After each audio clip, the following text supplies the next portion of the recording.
wabarakatuh. Hari ini saya akan menerangkan terkait mata pelajaran IPA kelas 5 jenjang SDLB bab 2 harmoni dalam ekosistem, tema rantai makanan. Tujuan pembelajaran yang pertama, peserta didik dapat menganalisis 3 urutan rantai makanan dengan tepat. Yang kedua, peserta didik dapat membuat bagan rantai makanan dalam ekosistem dengan 3 tahap secara tepat. Di sini ada pertanyaan pemantik. Yang pertama, apakah kalian pernah ke sawah? Apa itu hama tikus? Tikus dimakan oleh ular, ular dimakan oleh elang. Bagaimana dengan elang? Siapakah yang memakan elang? Assalamualaikum warahmatullahi wabarakatuh. Halo teman-teman pecinta satwa. Pagi itu matahari bersinar cerah. Tunas-tunas rumput mulai tumbuh, menyeruak dari dalam tanah. Kehidupan baru dimulai, hijau, segar, dan penuh harapan. Rumput hijau tumbuh subur, berdempetan, dan menarik perhatian para herbivora di sekitarnya. Sekumpulan jangkrik datang pertama kali, memakan rumput muda yang ditemuinya. Mereka melahap rumput itu dengan cepat. Rombongan jangkrik yang sedang berpesta ternyata mengundang tamu lain. Anak-anak bergabung bukan untuk memakan rumput, tapi mengincar para jangkrik yang sedang berkumpul. Perlahan tapi pasti, para jangkrik itu dilahap oleh katak.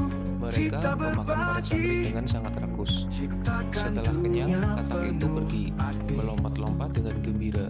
Gerakan sang katak ternyata menarik perhatian seekor ular. Dengan gerakan halus-halus suara, ular itu mendekati sang katak. Tanpa disadari oleh sang katak, ular itu sudah di dekatnya. Dengan gerakan yang sangat cepat, ular itu langsung menyerang dengan gigitan berbisa. Katak mencoba melepaskan diri, tapi gigitan sang ular sangat kuat. Ditambah bisa yang disuntikan ular itu telah menyebar ke tubuhnya dan sang katak semakin lemah. Akhirnya ular itu melahap sang katak tanpa mengunyahnya terlebih dahulu. Selesai menelan katak itu, sang ular merasa kenyang. Ia merayap lambat menyusuri jalan. Tujuannya adalah untuk pulang ke sarangnya di dalam lubang tanah. Di tengah perjalanan, seekor elang terbang mengawasinya dari udara. Ular itu menyadari bahaya yang mengancam. Ia mempercepat lajunya, berharap bisa masuk ke lubang untuk sembunyi. Tapi tiba-tiba elang itu menukik tajam menuju ke arah ular yang tengah bergerak cepat. Bak sambaran petir, elang itu menyerang dan mencengkeram tubuh ular menggunakan kakinya yang kuat. Sang ular mencoba menyelamatkan diri. Akhirnya ular itu menyerah dan sang elang menang. Dengan paruhnya yang tajam, sang elang memakan ular hasil tangkapannya. Elang itu melanjutkan hidupnya untuk beberapa waktu ke depan, hingga tiba saatnya ia mati, terbaring tak berdaya di tanah. Bangkai elang membusuk, mengundang para lalat. Mereka meletakkan telurnya di dalam bangkai elang. Dalam waktu singkat, telur lalat menetas, dan para belatung menguraikan bangkai elang itu. Dari sisa bangkai elang itu, tanah menjadi subur. Angin menebarkan benih, dan tunas-tunas rumput tumbuh, menyeruak dari dalam tanah. Kehidupan baru telah dimulai. Hidup terus berjalan.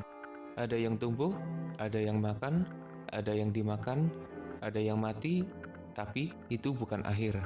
Ini adalah awal yang baru. Proses alamiah ini terus berputar tanpa henti demi keseimbangan alam. Dari melihat video tadi, dimulai dari mana sebuah rantai makanan? Siapa yang memakan rumput? Jadi dapat disimpulkan ya bahwa rantai makanan adalah perjalanan memakan dan dimakan dengan urutan tertentu antar makhluk hidup. Sekarang kita akan mengamati rantai makanan yang ada di sawah. Coba perhatikan ya anak-anak. Sekarang kita akan mengamati rantai makanan yang ada di sungai. Coba anak-anak perhatikan ya dengan seksama. Berikutnya adalah rantai makanan yang ada di laut. Coba anak-anak perhatikan ya. Selanjutnya, anak-anak akan mengikuti game interaktif terkait rantai makanan atau jaring-jaring makanan. Sekarang ada lembar kerja peserta didik. Di sini ada rantai makanan di laut, rantai makanan di sungai, rantai makanan di di sawah. Jadi nanti anak-anak sesuaikan dengan rantai makanan yang ada di masing-masing ekosistem.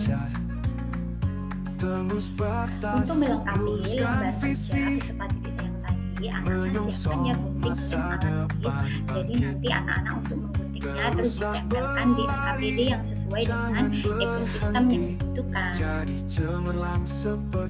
Anak-anak setelah mengerjakan tugas tadi, sekarang kita refleksikan hasil analogi. Rantai makanan adalah perjalanan memakan dan dimakan dengan urutan tertentu antar makhluk hidup. Daun padi dimakan belalang, belalang dimakan kata dimakan ulat, kemudian ulat dimakan elang. Elang mati, bangkainya membusuk dan digunakan oleh bakteri pengurai, dan pada akhirnya bisa digunakan sebagai humus yang dibutuhkan oleh tumbuhan. Sekarang kita ke refleksi pembelajaran ya. Jadi anak-anak nanti bisa menuliskan jawabannya. Pertama, apa saja yang telah dipahami, yang kedua apa yang belum dipahami, dan yang ketiga bagaimana perasaanmu saat pembelajaran terkait rantai makanan. Anak-anak, kita sudah di akhir pembelajaran. Pesan ibu, jangan lupa selalu belajar dengan tekun dan rajin biar jadi anak yang sukses dan anak yang hebat. Terima kasih dari Bu Mita hari ini. Assalamualaikum warahmatullahi wabarakatuh. Menyongsong masa depan bangkit.